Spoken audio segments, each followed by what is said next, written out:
Greetings, car fanatics. I'm going to help you answer how much money should you spend on a car.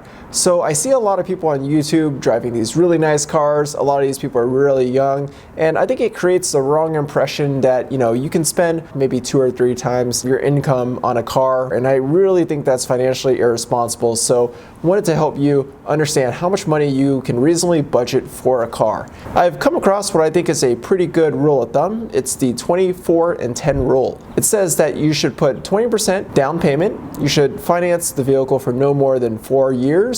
And it says that your car note, insurance, and maintenance should come out to no more than 10% of your monthly take-home pay.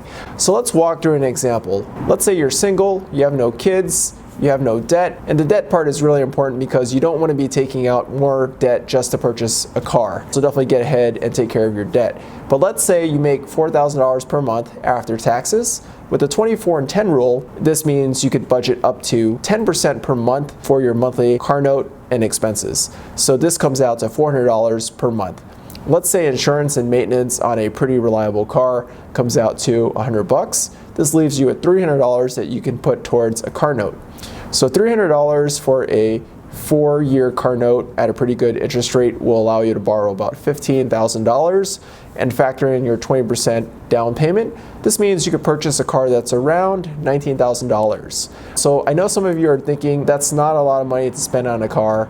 Well, it definitely isn't that much money, but I think if you're making $4,000 per month after taxes, and this comes out to $48,000 per year, and you want to save 20 to 30% of your annual income, spending $19,000 or less on a vehicle is probably the right move. You definitely don't want to get into too much car and take on debt, because your car is really a depreciating asset. It's not going to really increase in value, and your money could be better put somewhere else. Now let's say you're really into cars, it's your hobby, and there's no way you're going to be able to get by spending this amount on a car. I do think it's reasonable for you to have about 10% of your monthly income set aside for hobbies, because it is important that you enjoy life and you have fun. Now let's say cars is your hobby, and you want to allocate some of your hobby budget towards the car. So let's say you have a 10% hobby budget, you're going to allocate half of that, so 5%, to spending a little bit more on a car. In the same example, this means you have an additional $200 you can spend per month on a vehicle, so a total of $600.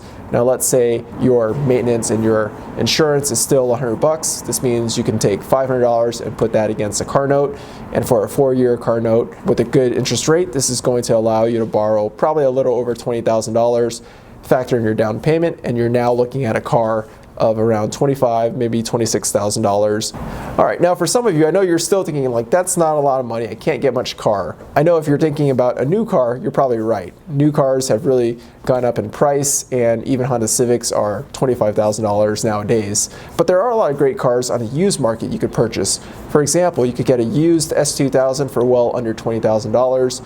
You could get a 987 Cayman or Boxster, for $20,000 to $25,000. You could get a 335 E90 or E92 3 Series, and that's a lot of fun as well. So there are a lot of great cars on the used market. You do have to factor in maintenance and all those other expenses, and not just a car note, so that's something I definitely would emphasize. Now let's talk about new versus used for a second. I'm typically a big fan of purchasing used cars because I don't want to take that big depreciation hit in the first few years. I do think a 2 or 3 year old car is kind of in the sweet spot because someone else has taken that depreciation hit. You're getting a car that's still probably fairly low on miles and is under the factory warranty. I really think that's the sweet spot.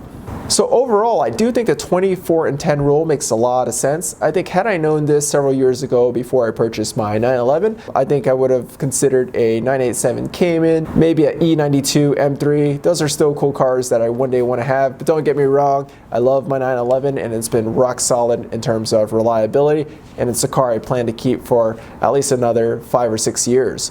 Well, there you have it, car fanatics. Let me know in the comments below what you think about these financial videos, and if you want to see more of it.